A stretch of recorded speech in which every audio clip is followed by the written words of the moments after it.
Muzaffarnagar ride को आज 9 साल हो गया है। जिस्म के गहरे जख्म अब भर चुके हैं। लोगों की जिंदगियां उजड़ करके बदल गई और फिर बस गई, मगर शायद दिलों के वो जख्म अब भी तकलीफ देते हैं और हरे हैं। आज इस वीडियो में मुजफ्फरनगर राइड के बारे में बात करेंगे और जानेंगे कि कौन लोग मुसलमानों के कत्लेआम के जिम्मेदार हैं और ये जो सेकुलर गवर्नमेंट थी और जो मुस्लिम ऑर्गेनाइजेशंस थी, उनका इस राइड में क्या रोल था।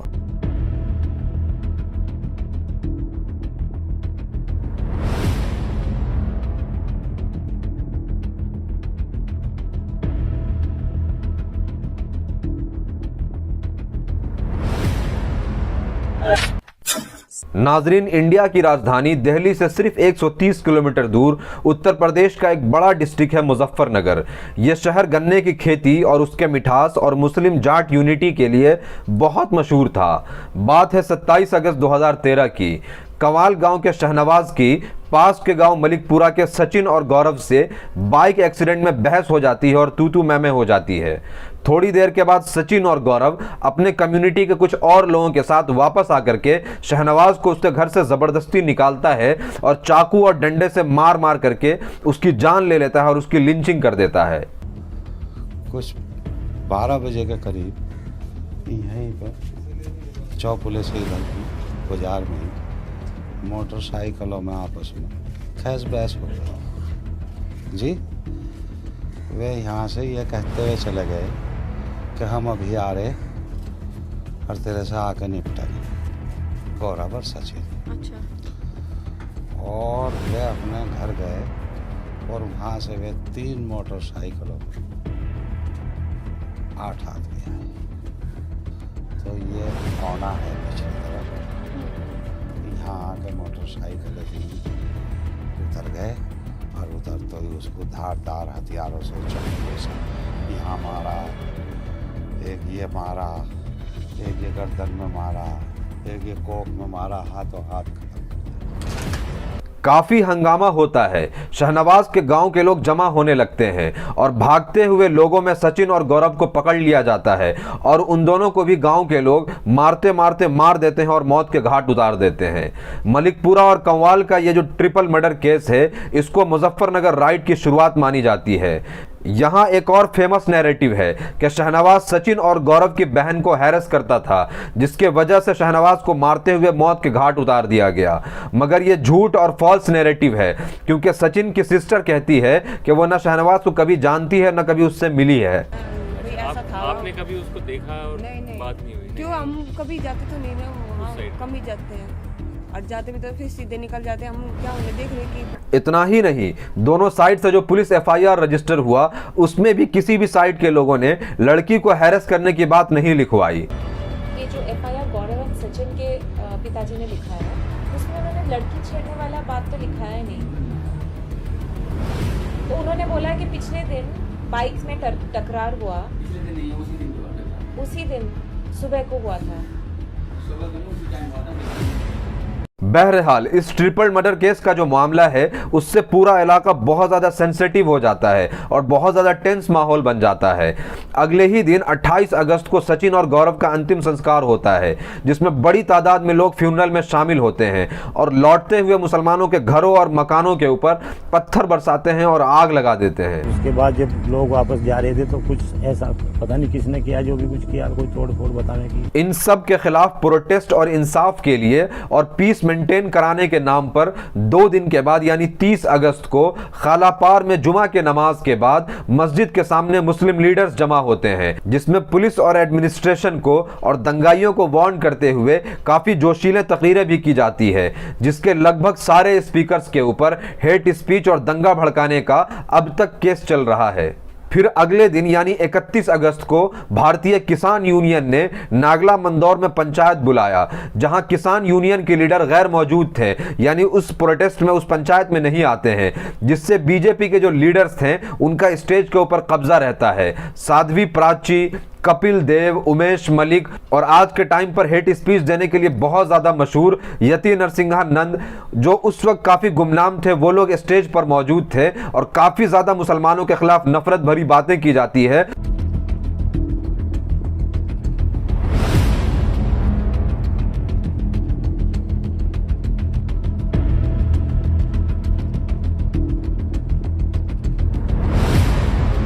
पंचायत में जाते और आते रास्ते में कई जगहों पर मुसलमानों के घरों को, दुकानों को वायलेंस और तशद्दुद का निशाना बनाया जाता है। एक मुस्लिम फैमिली के कार को भी रास्ते में रोक करके आग के नजर कर दिया जाता है। रैली में लोग यहां पर आ रहे थे, उसी दौरान दूसरी तरफ से एक गाड़ी आई जिसमें अल्पसंख्यक समुदाय के लोग थे। गुस्साई भीड़ ने उस गाड़ी को आग के हवाले कर दिया। हालांकि उस गाड़ी में जो लोग मौजूद थे उन्हें पुलिस ने बचा लिया और इस बात में आग भी घी का काम किया। इसी बीच मुजफ्फरनगर राइट का सबसे ज्यादा ट्रिगरिंग पॉइंट आया जब बीजेपी के एमएलए संगीत सोम ने पाकिस्तान सियालकोट के एक आपसी झगड़े के वीडियो को कवाल हत्या का वीडियो बता करके सर्कुलेट कर दिया, जो देखते ही देखते सोशल मीडिया में जंगल में आग की तरह फैली, जिसमें 2 बच्चों को मारने का यानी उनके लिंचिंग की वीडियो रहती है। लोग ये समझते हैं कि कवाल में इसी तरीके से, इसी बेदर्दी से इसकी हत्या की गई है, जिसके बाद माहौल वहां का बहुत ज्यादा खराब हो जाता है और बहुत टेंस हो जाता है। हमारी बात संज्ञान में आ गई थी कि ये वीडियो अपलोड हुआ है और इससे समस्या हो रही है और इसी कारण हम लोगों ने जो है YouTube पर कह के उसको ब्लॉक कराया। लेकिन जब तक YouTube में हमने ब्लॉक कराया उससे पहले उसको डाउनलोड करके उसका SMS और उसके जो है वो MMS और उसके CD जो है वो वितरित किए जाने लगे और भारी संख्या में वितरित हुए और उसका बहुत ही एडवर्स इम्पैक्ट पड़ा। दूर दराज से वायलेंस की खबरें आती रहती हैं और मुजफ्फरनगर फसाद के आग में जलने को एकदम तैयार हो चुका होता है कि 7 सितंबर को ग्रैंड खाप पंचायत की कॉल दी जाती है। लोग ट्रॉलीज में भर भर करके लाखों की तादाद में पंचायत में आने लगते हैं। इस पंचायत का नाम दिया जाता है बहू बेटी बचाओ सम्मान सभा। यहाँ आप वापस वो लड़की हैरेस करने वाले नैरेटिव को रिकॉल करिए। एक ऐसा पॉइंट, एक ऐसा इशू जो असल में है ही नहीं, उसके बुनियाद पर एक पंचायत की जा रही है। मगर वहीं दूसरी तरफ ऐसा भी कहा जाता है कि इस पंचायत में बेटी बचाओ बहू बनाओ का नारा भी दिया गया। अब आप समझ गए होंगे कि बहू बनाओ से क्या मतलब कहा जा रहा है। लोगों के जबान के ऊपर यह नारा था कि मुल्ले या तो पाकिस्तान जाएं या कब्रिस्तान जाए।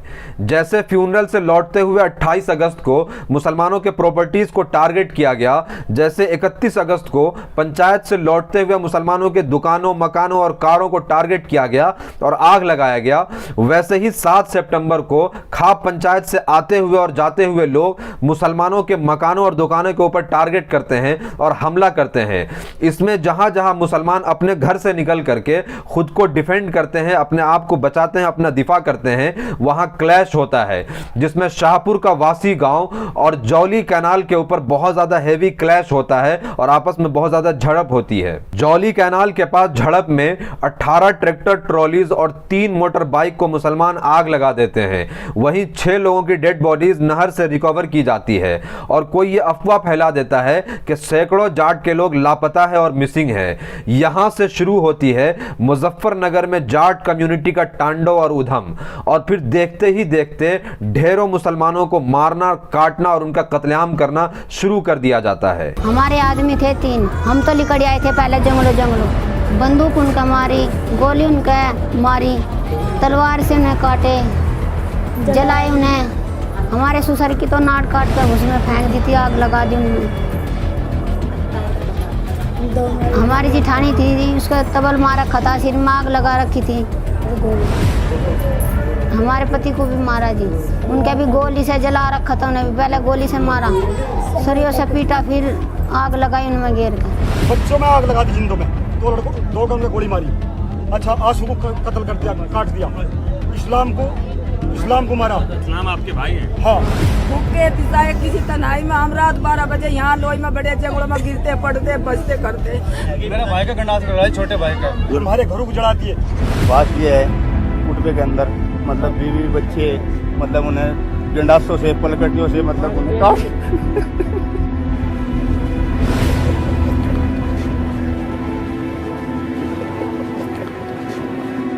काट दिया गया था। मस्जिद ढाई गई, घर जलाए गए, बेहुरमती करिए हमारे खिलाफ, नहीं जाएंगे घर। मुसलमानों का कत्लेआम अफसोसनाक तो है ही, मगर जो सबसे खतरनाक और दर्दनाक सानेहा है वो ये है कि औरतों की इज्जत के ऊपर सिस्टमैटिक अटैक होता है। द क्विंट की एक जर्नलिस्ट बताती हैं कि उन्होंने रिफ्यूजी कैंप में जाकर के वहां पर औरतों से मुलाकात की। बहुत सारी ऐसी औरतें थी जिनके ब्रेस्ट के ऊपर नाखून के निशान थे, जिनके साथ जबरदस्ती की गई थी। 100 से ज्यादा मुस्लिम औरतों के साथ गैंग रेप किया गया, उनकी इज्जतें लूटी गई। और घर पे थे, मैं कोठे को आगे थे, छत पर आ गए थे वे, छत पर आए थे वे। मैं उनको देख कर बाहर भाग ली, उन्होंने मेरी चोटी पकड़ कर खींच ली, फिर मुझे भी घर में ले जाकर घेर ली और मेरे कपड़े कुपड़े सब मारपीट करी। मेरे यहाँ भी सूजन आ रही है, यहाँ पसली पे भी। गाँव में जी होया, हम तो अपने कमरे में बैठे थे, जब दोनों तरफ से हंगामा होता आया। उनके हाथ में चाकू थे, तबल थे, तलवार थी, बंदूक थी, वो मारने काटने शुरू लग गए करन। जब ये हमारे मालिक घर में बैठे थे, ये इधर हो गया, कोई छत पर चढ़ गया, कोई कहीं चढ़ गया। जब हम बैठे थे, हम देख लगे मैं क्या हो रहा, बाहर रुका सा रहा। हमें जाकर 3 लड़कों ने पकड़ लिया, हमारे साथ गलत काम किया उन्होंने। आए और अचानक घरों पर हमला कर दिया। मेरी वाइफ उस टाइम पे बाथरूम में थी, हमें इतना भी मौका नहीं मिला और हमें दूसरे दिन देख पाते कि भाई किसके साथ कौन भाग रहा है। तो हम जैसे ही जान बचा के भागे तो मेरी वाइफ के साथ इन्होंने 6 लड़के थे, बारी बारी बदतमीजी की। रात के 10 बजे हमें तकरीबन फोन पे संपर्क हो पा। 7 मुस्लिम औरतों ने आगे आकर के FIR रजिस्टर कराया, मगर जुडिशियरी और एडमिनिस्ट्रेशन के न्यूट्रल न होने की वजह से, रैपिस्टों की तरफ से धमकी दी जाने की वजह से और कम्युनिटी की तरफ से कोई भी सपोर्ट न मिलने की वजह से ये 6 औरतों ने अपना केस वापस ले लिया। जबकि आज भी एक बहन मजबूती से अपना केस लड़ रही है। मगर अफसोस इस बात का है, जुडिशियरी और एडमिनिस्ट्रेशन के ऊपर आप मातम कीजिए कि अब तक उनमें से एक की भी अरेस्टिंग नहीं हुई है। 5 की FIR हुई है, लेकिन 164 के तहत किसी का बयान नहीं हुआ अभी। उनके मेडिकल्स भी सबके नहीं हुए हैं और नामजद रिपोर्टें हैं, लेकिन नामजद रिपोर्ट में एक भी अरेस्ट नहीं हुई है। तो इसका क्या मैसेज देना चाहती है सरकार? जब मुसलमान घर छोड़ करके जान बचा करके रिफ्यूजी कैंप में जाते तो गांव के लोग ये कहते कि इनके मर्दों को और इनके लड़कों को मार दो और इनकी लड़कियों को और औरतों को रख लो। तो 2013 में सब कहने लगे भाई जितनी इनकी लड़कियां हैं इनकी लड़कियों को रख लो और इन्हें मार मुर दो। तो इसीलिए अपनी जान बचा बचा कर भागे, अपना सब भाग लिए। एक गांव के प्रधान ने कहा कि आप सब मेरे घर शरण ले लीजिए, वहां आपको कोई कुछ नहीं करेगा, हम आपको प्रोटेक्ट करेंगे। जब उस गांव के मुसलमान प्रधान के घर गए तो एकदम से एक मॉब और एक भीड़ घर के अंदर अटैक करती है और सारे मुसलमानों को कत्लेआम करती है, मर्दों को और लड़कों को मार देती है और औरतों के साथ इज्तमाई आबरूरेजी करती है, यानी गैंग रेप करती है। अफसोस इस बात का है कि वो जो 19 औरतें थी जिनकी इज्जतें लूटी गई, उनमें से किसी को भी अब तक इंसाफ नहीं मिला है। A mob arrived and they started crashing and maiming and killing all the male members inside the compound, and they also started raping and brutally gang raping a lot of women, and they described what happened. 19 women were raped inside dance compound. इस मुजफ्फरनगर मुसलमानों के कत्लेआम में 62 लोगों का कत्ल किया गया। 60,000 से ज़्यादा लोग अपने घर से बेघर हो गए। Reuters.com की एक रिपोर्ट ये कहती है कि मुजफ्फरनगर के अंदर 147 गांव ऐसे हैं जहां अब मुसलमानों की आबादी बिल्कुल ख़त्म हो गई है। पुलिस ने 510 FIR रजिस्टर किया, जिसमें 1480 लोगों के खिलाफ 175 केस फाइल किया गया, चार्जशीट फाइल किया गया, जहां आयरोनिकली 1117 लोगों को 97 केसेस में यानी 97 केसेस में कोर्ट ने सबूत ना होने की वजह से और लैक ऑफ एविडेंस की वजह से बाइज्जत रिहा कर दिया। वहीं 7 लोगों को सचिन और गौरव के कत्ल के जुर्म में गिरफ्तार भी किया गया और उनको जो है उम्र कैद की सज़ा भी दे दी गई। आपको ये जान करके हैरानी होगी कि इतने बड़े कत्लेआम में सिर्फ इन्हीं 7 लोगों को सज़ा हुई, वरना शाहनवाज का कत्ल हुआ। अनऑफिशियल रिपोर्ट्स ये कहती हैं कि सैकड़ों लोगों को मारा गया, सैकड़ों लोग लापता हैं, लेकिन उन जालिमों को, वो जो कातिल हैं, उनको कुछ नहीं किया गया और वो बिल्कुल उसी समाज में आज़ाद घूम रहे हैं। और तो और पिछले साल बीजेपी गवर्नमेंट ने 12 बीजेपी के लीडर के ऊपर से जो दंगा भड़काने का उनके ऊपर इल्ज़ाम था, जो साबित शुदा इल्ज़ाम था, जिसके एविडेंसेस मौजूद थे, उन केसेस को वापस से ले लिया है, जिसमें सुरेश राणा, संगीत सोम, भारतेंदु सिंह और साध्वी पराचित सिंह के केसेस शामिल हैं। इन सब के ऊपर से केस वापस ले लिया गया है, जबकि इनकी वीडियोस मौजूद हैं कि ये इस राइट को इंसाइट करने में मौजूद थे। आज उत्तर प्रदेश सरकार ने ये इश्तिहार जारी किया है, 1 लाख रुपए उसको दिए जाएंगे, जिस आप सोशल साइट्स की बात कर रहे थे कि जिसपे वो वीडियो चलाया गया और वो वीडियो पूरे हरवीर सिंह जी जानते होंगे, मुजफ्फरनगर में बच्चा बच्चा जानता है कि किसने अपलोड किया, किसके इशारे पे किया गया, उसके खिलाफ आज तक कोई कार्रवाई नहीं हुई है। 2013 से आज 9 साल हो गया है, जहां आज भी हजारों मुसलमान रिफ्यूजी कैंप में रहने को मजबूर हैं। जहां एक तरफ गांव में उनका बेहतरीन खुद का एक शानदार मकान हुआ करता था, उनकी जमीनें और जायदाद हुआ करती थी, वो अब यूं ही पड़ी हुई है और वो जिंदगी के बदतरीन हालात में रिफ्यूजी कैंप में रहने को मजबूर हैं।